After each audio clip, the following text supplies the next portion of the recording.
હવે જોઈએ ઉદાહરણ 4.12. આકૃતિ જુઓ. એક નરમ સમક્ષિતિજ સપાટી પર લાકડાનો 2 કિલોગ્રામ દળનો એક બ્લોક સ્થિર રહેલો છે.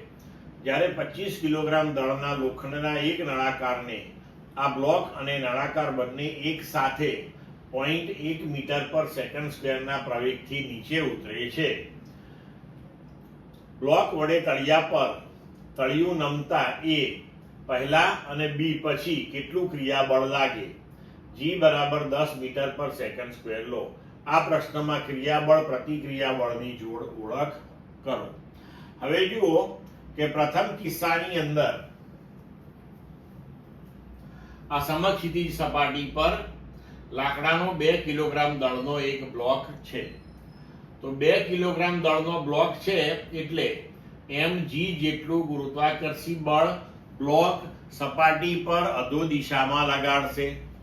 તો સપાટી એ બ્લોક ઉપર ન્યૂટનના ગતિના ત્રીજા નિયમ અનુસાર લંબ બળ લગાડશે.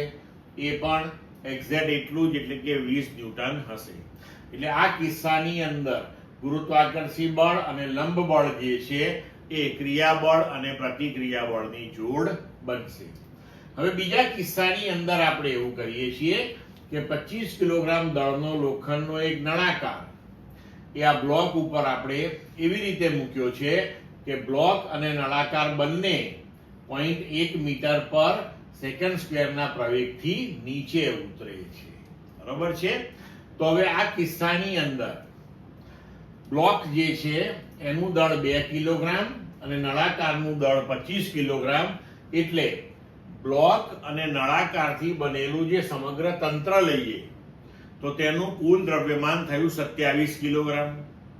એટલે કે હવે નળાકાર અને બ્લોક વડે ગુરુત્વાકર્ષી બળ અધો દિશામાં mg એટલે કે 27 ગુણ્યા 10 બરાબર 270 ન્યૂટન જેટલું લાગશે.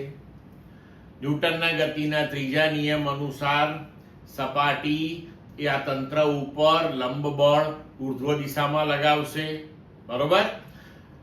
પણ અહીંયા આગળ આ બંને બળોની પરિણામ અસર હેઠળ તંત્ર અધો દિશામાં 0.1 મીટર પર સેકન્ડ સ્ક્વેરના પ્રવેગથી ગતિ કરે છે.